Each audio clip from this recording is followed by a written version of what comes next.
In the late 1990s, a man in the United States decided to engage in what seemed like a curious but dangerous experiment. He had always been fascinated by fireworks, and one day, he decided to try something a bit more extreme. He figured it would be fun to create a homemade rocket by tying fireworks to a chair and strapping himself to it. The idea was that he would light the fireworks and launch himself into the air, much like a DIY rocket man.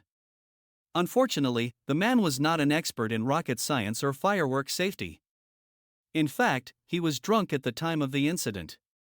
As he set up the fireworks and sat in the chair, he likely underestimated the power of the explosives and their potential consequences.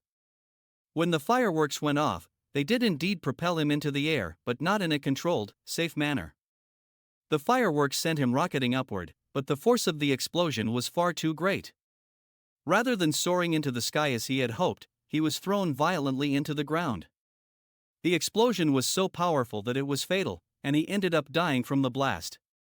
His demise was considered by many to be a prime example of a Darwin Award recipient. He had, in his attempt to embrace an absurdly risky stunt, removed himself from the gene pool in a way that was both highly improbable and avoidable.